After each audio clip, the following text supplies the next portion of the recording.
O título dessa mensagem é Em Busca de um Tesouro Escondido. E realmente eu acredito que nesse tempo a palavra vai ministrar muito o seu coração, vai tocar muito a sua vida. Nós vamos falar sobre a palavra. Eu pretendo, nesses próximos domingos, falar sobre a palavra, falar sobre a oração, falar sobre o jejum. Estamos se preparando para algo poderoso em Deus. O dia de hoje é melhor do que foi ontem, mas é ainda menor do que será amanhã. Ser firmado na rocha. Eu quero dizer para você que a palavra de Deus, você está aí com a tua Bíblia aberta, né? Está com a tua Bíblia aberta aí. A palavra de Deus, ela é indestrutível. Eu não estou falando desse livro, do livro em si, do papel, né, do couro do livro aqui. Eu estou falando da palavra de Deus. Ela é indestrutível. A palavra de Deus, ela perdura já por milênios. Ela está aqui guardada, preservada, a palavra do Senhor. Nela nós encontramos toda a sabedoria que nós precisamos. Você que está aqui hoje, você que está na sua casa, na palavra, claro, com a atitude certa diante da palavra, você vai encontrar toda a sabedoria que você precisa. Você vai ter condição de tomar decisões da maneira certa. Você vai aprender a ser pai, a ser mãe, a ser filho. Você vai entender os planos e os sonhos de Deus na palavra. Aqui está uma herança que nós recebemos do nosso Deus, a palavra, que nós precisamos aprender a amá-la. Aprender a se debruçar sobre ela e buscar a sabedoria que nós precisamos. Quanta cabeçada que a gente já deu, quantos erros que a gente cometeu, quantas decisões erradas. Eu posso dizer para você, desde os adolescentes que estão aqui, os jovens, os adultos, os idosos, eu posso afirmar para você que se você aprender e se debruçar na palavra, não religiosamente, no sentido assim, só por uma obrigação, apesar que algumas coisas pela obrigação também é boa, Quando eu peguei o Covid recentemente, eu não tinha vontade de comer, mas eu sabia que eu precisava comer, então eu me obrigava a comer, para poder ficar forte, ter o corpo forte. Então, às vezes a obrigação também é boa, ela é necessária. Mas você precisa aprender a amar a palavra. Só queria dizer isso para você antes de começar a ministrar você na palavra. E meu desafio para você hoje é que você realmente ame a palavra. Se debruce a ela, não só para aprender o que fazer, mas para que a palavra possa ser a palavra viva dentro do seu coração, que esteja viva dentro do seu coração, guiando você no ritmo do seu coração, batendo fortemente dentro de você. Obrigado da água. Colossenses 2, do versículo 2 ao 3 diz assim, Paulo vai dizer à igreja de Colossos: esforço-me para que eles sejam fortalecidos em seu coração, estejam unidos em amor e alcancem toda a riqueza do pleno entendimento, a fim de conhecerem plenamente o mistério de Deus, a saber, Cristo. Fala comigo, Cristo. Fala assim, Cristo é o mistério de Deus. Versículo 3. Nele estão escondidos todos os tesouros da sabedoria e do conhecimento. Nele estão escondidos todos os tesouros da sabedoria e do conhecimento. Então hoje eu vou falar um pouco sobre a palavra, e eu quero que você entenda sobre a palavra, quero que você entenda também quem é a palavra. A palavra, ela é o próprio Cristo, mistério de Deus. A palavra é o próprio Cristo, e Cristo é a própria palavra. Em João capítulo 1, abre lá comigo também, Evangelho de João, capítulo 1, no versículo 1 diz assim: no princípio era aquele que é a palavra. Olha aqui, em umas versões diz o verbo, ação de Deus. No princípio era aquele que é a palavra, ele estava com Deus e era Deus. Ele estava com Deus no princípio. Todas as coisas foram feitas por intermédio dele, sem ele nada do que existe teria sido feito. Nele estava a vida, e esta era a luz dos homens. A luz brilha nas trevas, e as trevas não a derrotaram. Então aqui está dizendo quem é a palavra, o próprio Cristo. O próprio Cristo é a palavra. Se tem uma motivação para que você leia a Bíblia, é para que você conheça mais a Deus. Não só conheça sobre Deus, porque às vezes você está lendo a Bíblia para conhecer sobre Deus, e você está sabendo só sobre o que Ele fez, o que Ele faz, mas você não lê a Bíblia somente para conhecer sobre Deus, você lê a Bíblia para conhecer a Deus, para conhecer mais a Deus, para que ao mesmo tempo que você mergulhe nessas águas profundas que é a palavra, também a palavra entre no seu coração e tome conta de você, tome conta de todo o seu ser, ao ponto de transformar você. A palavra, a ação de Deus. Você viu em João que diz que no princípio era aquele que é a palavra. O apóstolo João está dando a introdução aqui do livro dele, dizendo assim, Jesus, o Cristo, com quem eu andei do lado, ele é a própria palavra. Qual palavra? A palavra que estava desde o princípio, a palavra que é a ação de Deus, quando Deus diz, haja luz. Vai lá em Gênesis comigo, vamos ler sobre a criação. Gênesis capítulo 1.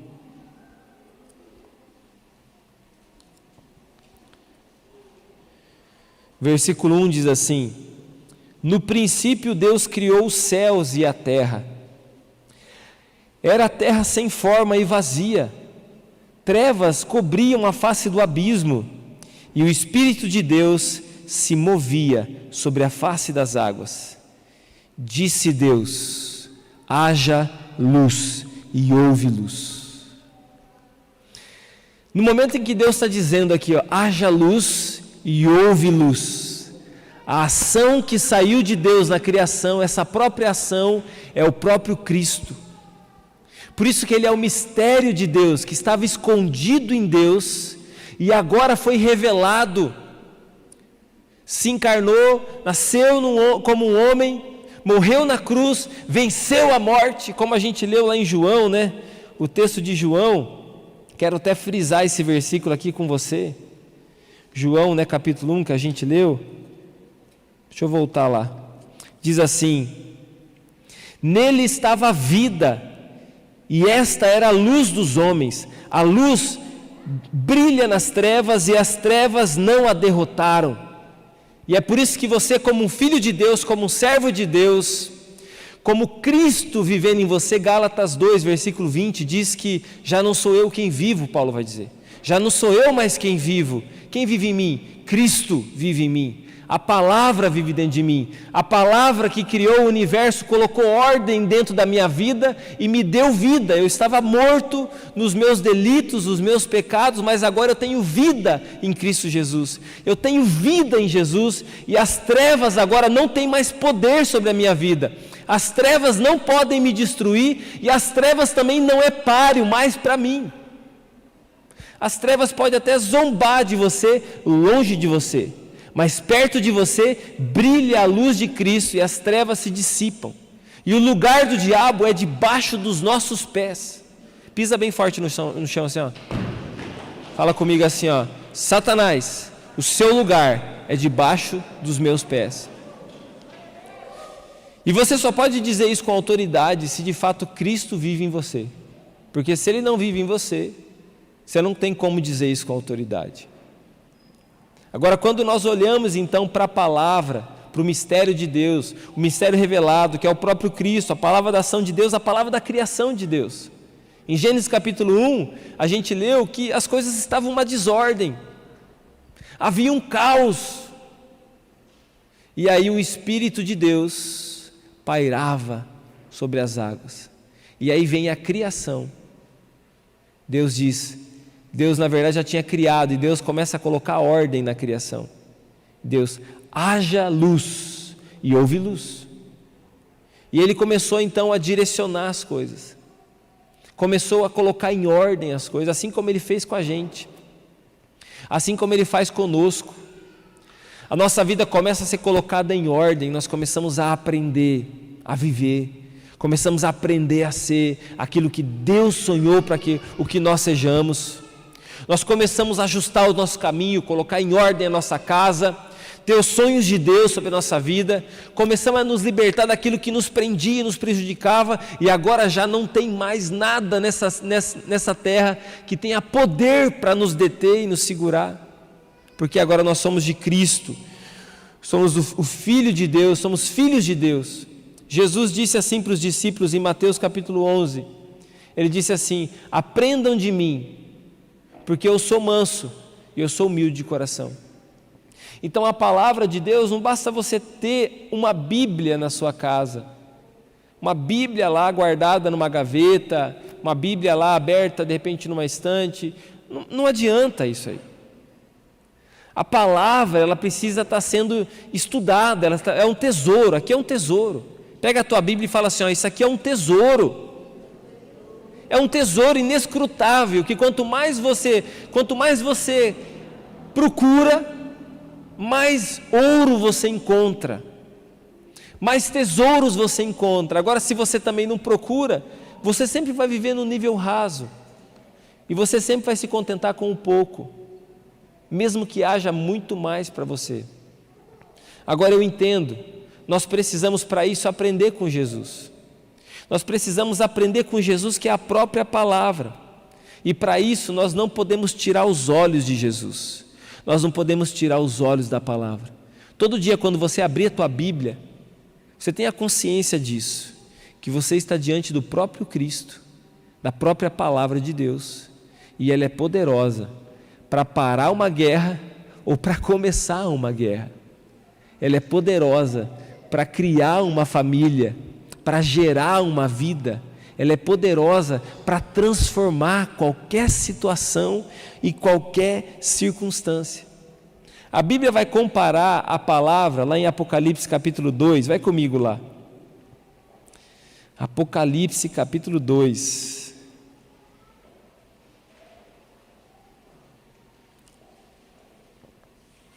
Eu comecei a fazer uns estudos de Apocalipse, olha que interessante que é a palavra, nos deixa curioso. Eu comecei a fazer uns estudos de Apocalipse e comecei a contar para as crianças as coisas que eu estava estudando. Todo dia eles chegam a mim e falam assim, pai, o que mais você estudou lá? Já leu mais alguma coisa? Lá, pai, o que aconteceu com aquela mulher do dragão? Estão curiosos, estão me empurrando para pular mais de ponta na palavra. Apocalipse capítulo 2, eu estou falando isso aí porque tem muita gente que tem medo de ler Apocalipse. E de fato a palavra Apocalipse significa revelação. Aqui está a revelação dos últimos dias, em Apocalipse, é toda a palavra, né? Toda a palavra. Apocalipse capítulo 2, versículo 17, diz assim, ó: aquele que tem ouvidos, você tem ouvido? Tem? Então tá bom, é para você então. Aquele que tem ouvidos, ouça o que o Espírito diz às igrejas. Ao vencedor darei do maná escondido. O que era o maná? O maná era um alimento, né, que no tempo do deserto Deus providenciou para o povo dele no deserto. Era como se fosse um pão, né, que o povo se alimentava e comeu durante 40 anos sem reclamar, né? Claro que reclamaram bastante, mas comeram durante 40 anos esse maná. Uma prova desse maná, uma única amostra desse maná foi guardada dentro da Arca da Aliança. A arca, ela era composta, né, ela era feita de madeira de acácia, revestida de ouro, tinha um formato de uma caixa, e ali dentro eram guardados o maná, era guardado a vara de Araão que floresceu, de amendoeira que floresceu de Araão, e era guardado as tábuas da lei, dentro dessa arca. Essa arca tem um significado. A arca significa Cristo. Tanto que ela ficava guardada num lugar reservado, onde só o sumo sacerdote podia entrar. Ela era feita de madeira para dizer que Jesus viria como homem. Ele veio como homem, a madeira significa o homem. O ouro significa a glória de Deus, significa a divindade, a glória de Deus. Então era o homem revestido da glória de Deus, e dentro desse utensílio estava lá o maná, estava lá a vara de Araão e estava lá as tábuas da aliança. Só que era fechado, não era um negócio aberto, não tinha janela para você ver, não tinha uma vidraça para você ver, era fechado. Era um lugar fechado e reservado só para alguns. O que eu aprendo com isso? Lendo em Apocalipse que ao vencedor darei do maná escondido. Esse maná também é algo que você, ao saber quem é Cristo, quem sabe quem é Jesus aqui? Você sabe quem é Jesus? Ok, você sabe quem é Jesus, mas fazer uma outra pergunta, como por exemplo, você sabe quem é Jesus, beleza, você conhece a Jesus? Você tem intimidade com Ele, você é amigo dele? É uma outra pergunta. Ou seja, dentro da própria arca, dentro do próprio Cristo, estou voltando lá atrás para te explicar, tem um tesouro escondido que é para poucos, que não é para todo mundo, que não é todo mundo que vai encontrar, só vai encontrar quem procurar. A Bíblia vai dizer, um dos profetas vai dizer assim, buscar-me-eis, falando que é uma palavra de Deus para o povo, buscar-me-eis e me achareis quando buscardes de todo o vosso coração. Eu quero afirmar para você que há um tesouro escondido para você, no próprio Cristo, que é a palavra de Deus. O próprio Cristo é a palavra, e dentro da palavra tem um tesouro escondido para você, tem um maná escondido, que você só vai receber dele não quando o pastor Fernando pregar, você vai receber dele não quando o fulano de tal pregar, ou quando você assistir uma ministração, um estudo bíblico de alguém, não é assim que você recebe, é quando você ir até o próprio Cristo, diante dele, se aproximar do trono da graça com ousadia, como vai dizer o escritor de Hebreus, eu vou me aproximar do trono da graça com ousadia, através do sangue do Cordeiro você se aproxima, você também é um pastor de coração, é um sacerdote, você pode se aproximar da arca da aliança, o próprio Cristo, e você pode descobrir os segredos que estão no coração de Deus. Quais segredos? Sobre a sua vida, sobre a humanidade, sobre o futuro, sobre o presente, sobre o passado. Você pode descobrir tesouros que estão aqui, guardados, revelados para você. Interessante sobre a palavra é que a palavra, ao mesmo tempo que ela é geral, ela fala sobre a humanidade, toda a criação de Deus, aliás, fala sobre o universo. Quer ver em Hebreus? Abre lá comigo em Hebreus. Hebreus capítulo 1.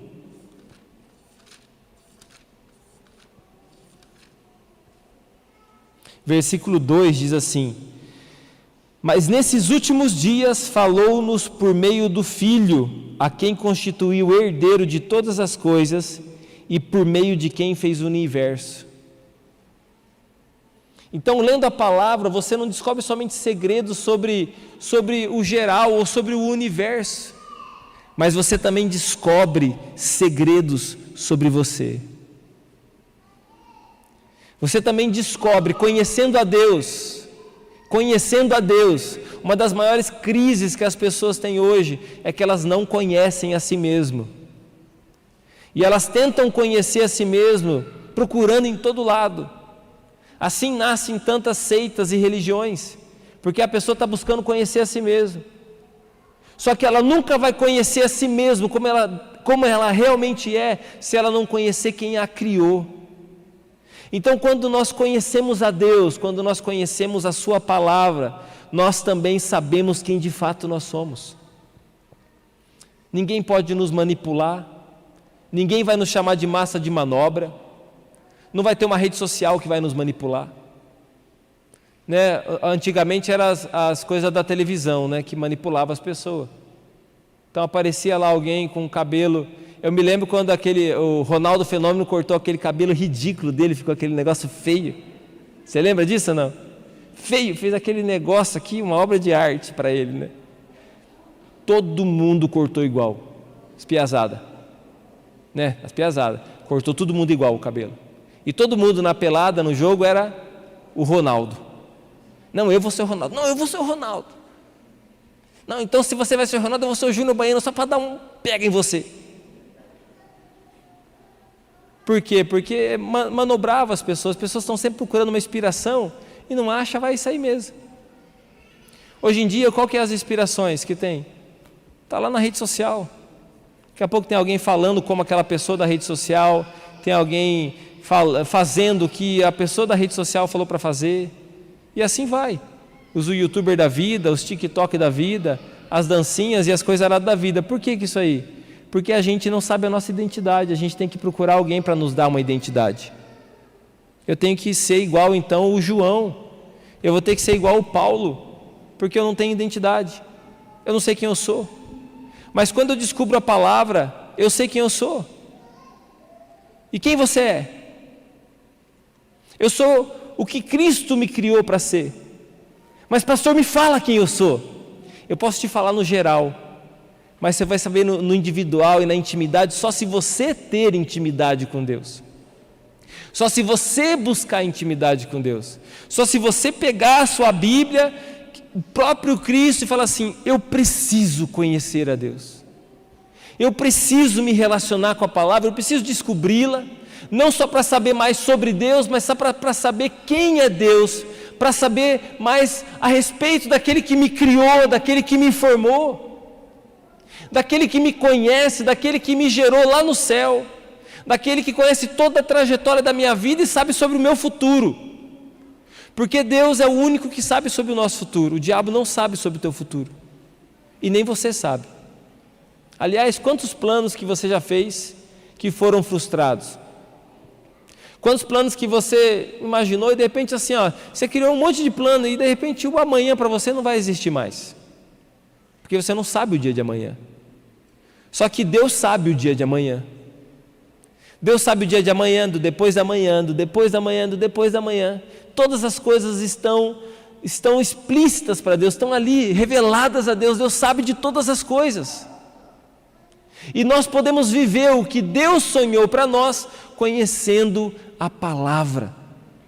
Diga comigo assim: o meu propósito é conhecer a Deus e fazer Ele conhecido. Vamos lá para Colossenses de novo.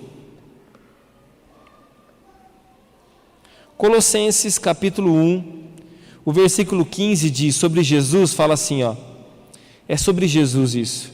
Ele é a imagem do Deus invisível, o primogênito sobre toda a criação, pois nele foram criadas todas as coisas no céu e na terra, as visíveis e as invisíveis, sejam tronos ou soberanias, poderes ou autoridades. Todas as coisas foram criadas por ele e para ele. Ou seja, você foi criado por Ele e você foi criado para Ele. A sua família existe por Ele e para Ele. Os seus filhos existem por Ele e para Ele. Quando você quer viver uma vida desajustada com o coração de Deus, a sua vida é triste, a sua vida é penosa. Agora, quando você vive no centro do coração de Deus, nem a morte pode te deter. Nem a morte pode deter, porque essa convicção está aqui na palavra. Essa convicção está guardada para nós aqui na palavra, a palavra de Deus, o maná escondido, o tesouro escondido, que quem encontra esse tesouro encontra sabedoria, encontra conhecimento, encontra tudo o que nós precisamos. A palavra de Deus, ela é infalível. O homem não é infalível. Eu não sou infalível. Não existe um homem nessa terra ou uma mulher nessa terra infalível. Mas a palavra de Deus é infalível. E a palavra de Deus nós precisamos amar, respeitar, honrar. E às vezes a gente entende isso, né? É claro, eu tenho todo cuidado com o meu livro, né? Com aqui o livro, papel. Eu tenho todo cuidado e respeito, porque eu sei o que significa a palavra. Mas às vezes tem pessoas que fazem todo o respeito com a Bíblia, com a palavra, às vezes tem tanto respeito que nem lê. Fala assim, eu não vou nem mexer para não estragar. Mas não é isso que é a honra à palavra, que é amar a palavra. Você precisa amar a palavra vivendo com ela, tendo ela no seu coração. Né? Também não precisa fazer como alguns que a gente conhece, que chega a rasgar e comer a Bíblia. Você não precisa fazer isso aí, mas você precisa ler ela, colocá-la dentro do seu coração. Então, você quer conhecer mais a Deus? Separa um tempo do seu dia. Separa um momento do seu dia e comece a ler a palavra. A palavra começa a encher o seu coração. E é interessante que quando ela enche o seu coração, você vai estando diante das situações. Naquele momento a palavra ela começa a transformar a sua vida de uma maneira que você sabe o que fazer. Você sabe como você tem que agir. Quantas pessoas que não sabem mais o que fazer?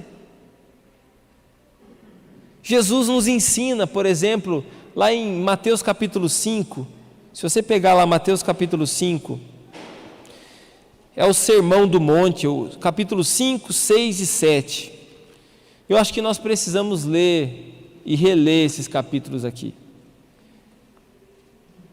E aqui ele nos ensina, por exemplo, sobre o homicídio. E Jesus fala assim, ó: vocês ouviram o que foi dito aos seus antepassados: não matarás. É um dos 10 mandamentos. Vocês ouviram o que foi dito. E aí ele traz aqui, ó: e quem matar está sujeito a julgamento.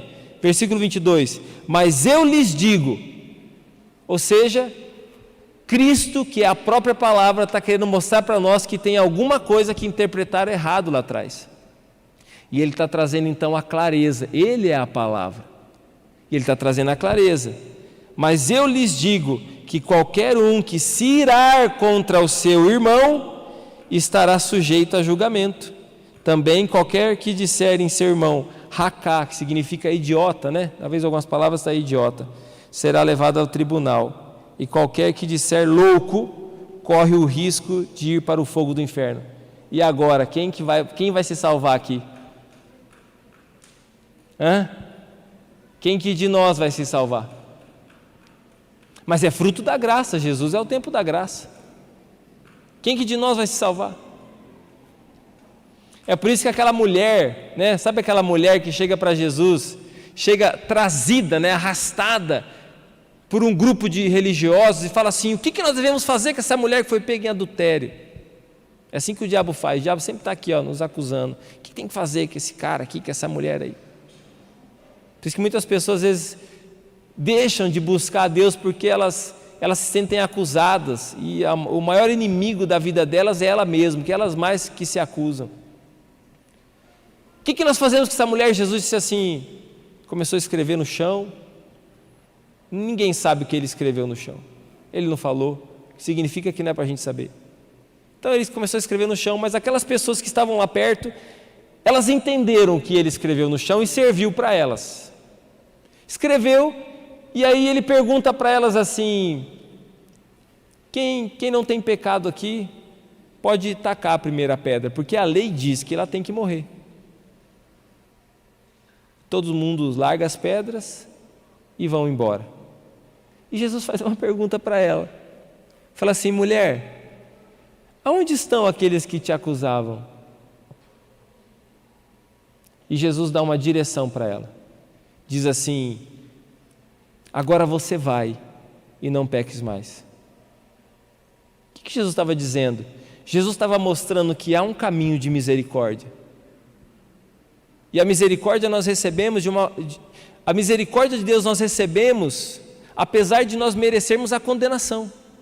Aquela mulher, segundo a lei, merecia morrer, mas Deus teve misericórdia com ela, apesar do que ela merecia, deu a ela uma oportunidade. E aí ele diz para ela assim: agora você vai e não peques mais. Será que ela vai aguentar não pecar mais? Será que ela vai conseguir? Né, aquela pessoa que come unha, daí a mãe dá uma chinelada e fala assim: ó, é o seguinte, se continuar comendo essa unha vai levar 2 chineladas. E aí você vai aguentar não comer aquela unha? O cara tem um tique às vezes por comer a unha, tem um negócio para comer a unha, você vai aguentar? Mas de repente, quando você menos percebe, está lá comendo a unha de novo. Ela vai conseguir? Será que essa mulher vai conseguir? E se ela estiver apaixonada por aquela pessoa lá, enganada, iludida, com quem ela adulterou? Fala assim, mas o amor também é de Deus, como que eu vou deixar de amar aquela pessoa, mesmo que é alguma coisa errada? Que é uma boa desculpa, porque Deus é amor, e ela pega, dá uma misturada na Bíblia, joga um azeite, um vinagre e pronto. Não, é Deus está comigo, que Deus é amor, mesmo aquela pessoa lá e tal, e é confusão. Mas Jesus falou para ela assim, vai e não peques mais. Jesus não só disse para ela, mas Jesus estava dando a capacidade para ela de ir e não pecar mais. Essa é a capacidade que nós recebemos quando nós estamos alicerçados na palavra.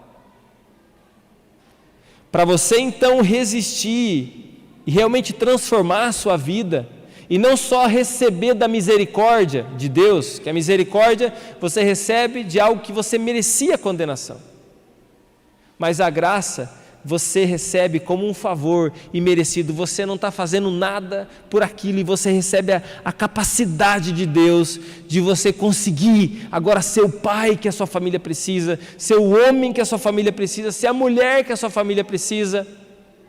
Você consegue dar um passo adiante e vencer qualquer outro vício, porque agora é Cristo que está vivendo em você, tem uma capacidade divina dentro de você, mas para isso você tem que estar alicerçado na palavra. Quantas pessoas foram colocadas na cruz como Jesus, e naquele momento de maior dor conseguiam estar em paz no coração, mas tem pessoas que estão sentadas num trono, vivem num palácio e não conseguem ter paz no seu coração. Me explica isso. Pessoas que eram jogadas na rua por serem cristãos, não estavam totalmente abandonados, não tinham recurso, o pão tinha que vir do céu,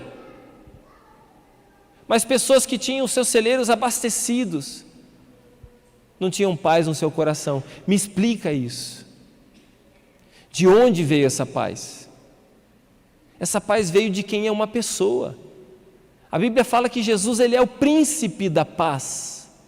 E se a palavra de Deus está em nós, e se nós estamos alicerçados na palavra, ou seja, o príncipe da paz está vivendo em nós, então não tem circunstância que nos destrua, não tem pandemia que te destrua, não tem situação que te destrua, porque você está alicerçado na palavra, você está firmado na rocha.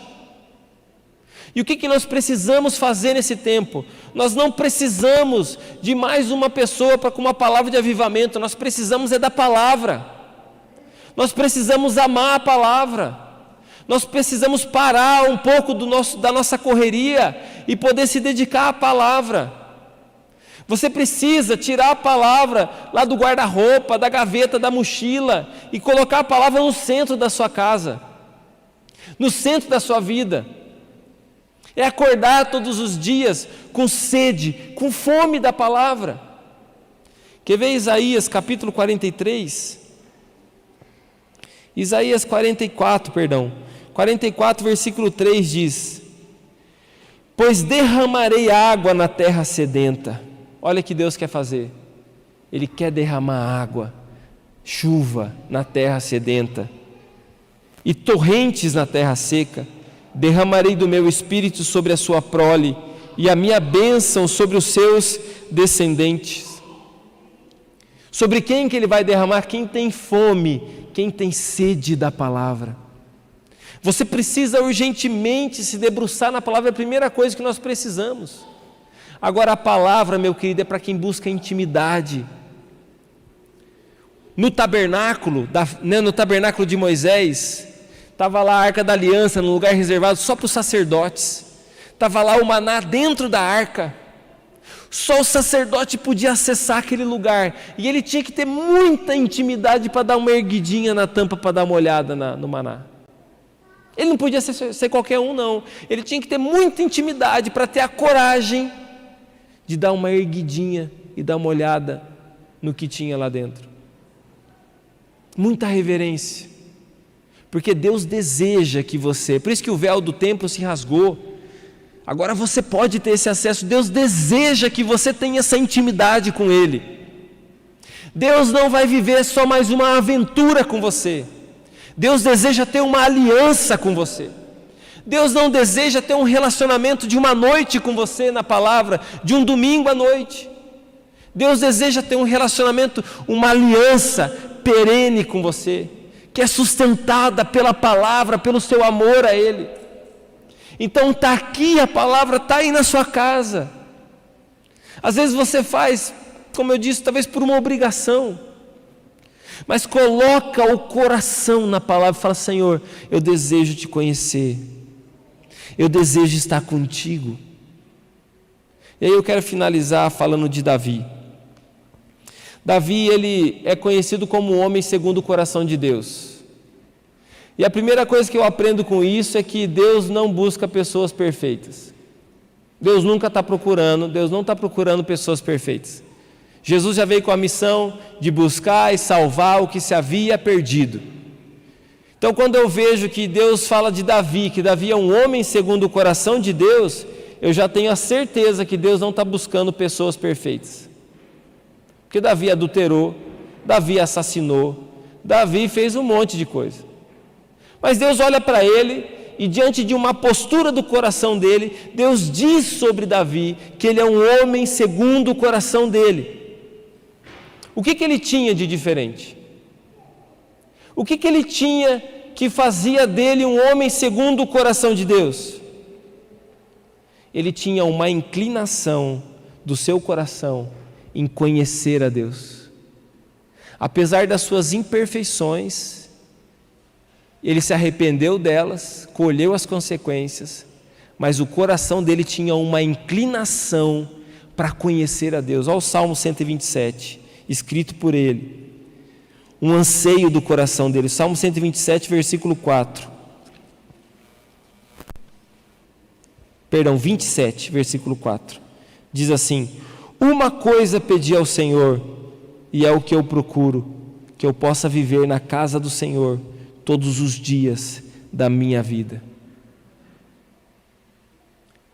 No tempo de Moisés, Deus deu uma ordem e deu uma direção, como que era para ser feito o templo. Exatamente cada metro, cada milímetro, cada tecido, cada utensílio, ele escolheu. As pessoas só fizeram o que ele disse que era para fazer. Como ele disse que era para fazer? Era uma tenda cheia de marcas, era uma tenda armada no deserto, era fácil de montar e fácil de desmontar. No tempo de Davi, Davi tinha um anseio para construir uma casa para Deus, um anseio de construir um templo que representasse a glória de Deus. Ele tinha esse desejo no coração de construir esse templo, só que Deus não permitiu que ele construísse, mas ele fez algo provisório, mas algo do coração dele. Ele fez o que foi conhecido como a tenda de Davi. A tenda, o tabernáculo de Davi, era uma barraca sem divisão, onde a arca da aliança, o próprio Cristo, ficava no centro, e ali centenas de milhares de pessoas ficavam 24 horas em uma escala de adoração, de intercessão, e eles a todo momento estavam ali, não pedindo nada para Deus, não intercedendo, não fazendo, mas só adorando a Deus, só dizendo: Tu és bom, a sua misericórdia dura para sempre, Tu és bom, a tua misericórdia dura para sempre. E ali eles estavam e permaneceram durante anos, louvando e adorando a Deus. Havia no coração de Davi um anseio, um desejo de se inclinar para a presença de Deus. Era isso que fazia ele de um homem segundo o coração de Deus. Era isso que tornava ele um homem, e é isso que pode tornar você um homem, uma mulher segundo o coração de Deus. Essa inclinação, com esse desejo de adorar a Deus. Esse desejo de manter uma adoração no seu coração, de manter o seu coração no lugar onde a chuva cai para acabar com essa terra que está árida.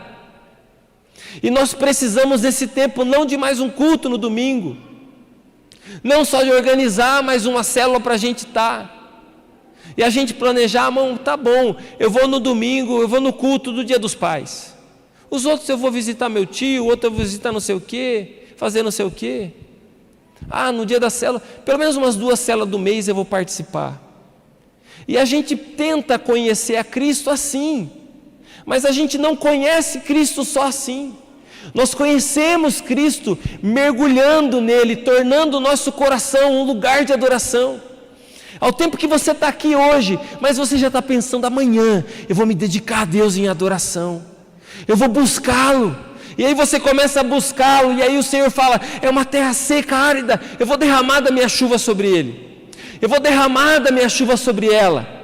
Eu vou começar a encher esse coração da presença de Deus. Eu vou começar a encher esse coração do meu amor. Eu vou começar a encher esse coração da minha presença, do meu amor. Esse coração vai me encontrar. Deus não está brincando de esconde-esconde com a gente. Mas Ele não vai dar nada para você que você não tenha desejo de encontrar. Deus não está querendo te enganar, Ele não é enganador. O tesouro você vai encontrar. E as pessoas que encontram esse tesouro são fascinadas por esse tesouro. Se tornam pessoas fascinadas, obcecadas por esse tesouro. Tem algumas pessoas que dizem assim, nossa, você está ficando doido, está lendo a Bíblia todo dia. Lê a Bíblia todo dia. Não tem outra coisa para você fazer, não? Ou então assim, já que você não está fazendo nada, está só lendo a Bíblia, você não quer fazer um negócio que vale a pena? Pessoas que dizem isso. Tem pessoas que não dizem, mas pensam isso. E muitas pessoas hoje estão fascinadas. Você quer ver um negócio? Se o seu celular der uma tremidinha agora, o seu cérebro já está treinado, o meu também, o meu e o seu estão treinados. Você pensa assim, meu Deus, o que será? O que será que está acontecendo? Vai ser.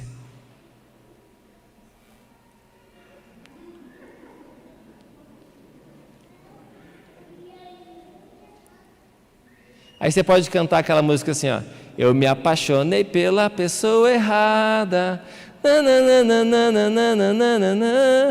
Tinha um pagode antigamente que era assim. Porque você está fascinado por outras coisas. Você está encontrando, sabe aquelas joias banhadas que diz que é de ouro, mas não é nem de ouro banhada. É tudo preta. Uma vez que você usa. Você acha que você encontrou um tesouro. E você encontrou um negocinho daquele Shopee que veio para você. Veio do Shopee lá. É uma vez que você usar, acabou. Você acha que você encontrou um tesouro. Você está fascinado pelas coisas erradas. Você está fascinado por aquilo que é momentâneo. É assim que Satanás está fazendo. É o que ele quer fazer. O que ele quer fazer? Ele quer dar algo reciclado para nós. Ele quer dar algo que é momentâneo. É o que ele pode fazer. Ele só pode dar algo que é momentâneo, porque ele não pode dar algo que é eterno para nós. Ele não pode dar algo que realmente vai encher o nosso coração. Ele vai jogando migalhas para você. E você às vezes se contenta em comer as migalhas que caem ao redor da mesa, e você não tem a coragem de dizer para Jesus, mas olha aqui, os cãezinhos também comem das migalhas, e eu quero comer disso aí que está na mesa, como aquela mulher cananeia. E Jesus diz para ela assim, nem em Israel eu vi uma fé como a sua. Jesus estava dizendo para ela, você encontrou o tesouro, porque o seu coração está inclinado em me conhecer. Esse é o segredo para a nossa vida. Nós não estamos movendo uma máquina, pelo contrário, nós estamos procurando e buscando um tesouro. Eu quero te convidar a ficar de pé nesse momento para a gente orar.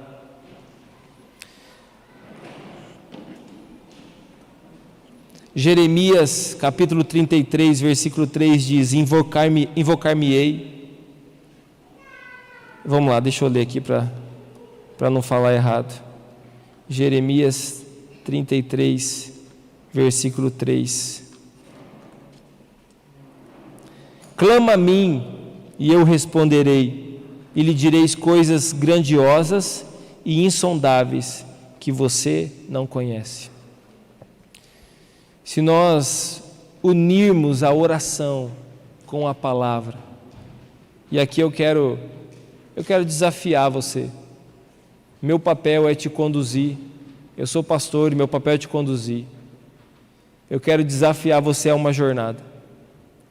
Quero desafiar você a, com a sua Bíblia e com o seu coração clamando a Deus, inclinado a Deus, você entrar numa jornada. Numa jornada em que você deseja conhecê-lo mais. Hoje é o primeiro dia de agosto. E não importa, não tem nada a ver com agosto. Mas se importa sim com você, a questão é você. Eu quero que você pense sobre isso. Eu quero que você se desafie sobre isso. Eu quero pedir para você se posicionar com respeito a isso. Se nós queremos realmente que algo aconteça dentro de nós, se nós queremos conhecer mais a Deus, nós precisamos decidir estar com Ele. Estar com Ele, não menosprezando o nosso culto aqui, é um momento diferente. É um momento que nós nos unimos ao redor da palavra. Mas só, é igualzinho o pãozinho da Santa Ceia, né? Às vezes só deu para morder de um lado do dente. Não dá para você se saciar. É muito pouco. Então vamos fazer um estudo bíblico, pastor? Você não precisa de mais um estudo bíblico. Você precisa amar a palavra. Porque o estudo bíblico só vai te ajudar a saber sobre ele. É só quando você buscar ter intimidade com ele, se inclinar para ele. Aquela pessoa que seja na sua casa ou utilizando um espaço de oração como a sala de oração, chega lá com a tua Bíblia, não tem ninguém ao redor.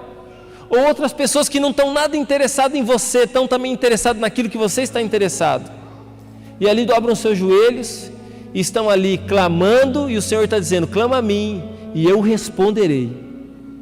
E revelarei a você coisas que estão ocultas, insondáveis, coisas que você não sabe ainda. Mas se você me buscar, eu vou te falar. Eu vou mostrar para você. E a palavra começa a saltar no seu coração, porque você sabe que aquela é uma palavra para você, é uma mostra do amor de Deus para você, é uma palavra do amor de Deus para você. E eu não faço isso porque eu sou pastor, porque eu sou líder, porque eu frequento a igreja metodista ou a igreja não sei o que, não. Eu faço isso porque eu quero conhecê-lo mais, eu quero estar perto dele. Eu quero estar junto dele, eu quero saber mais sobre ele, porque eu também quero me conhecer mais. Coloca a mão no seu coração, e se essa palavra está tocando o seu coração, se essa palavra é para você, se você diz: eu quero mergulhar nessas águas profundas, eu quero conhecer mais a Deus.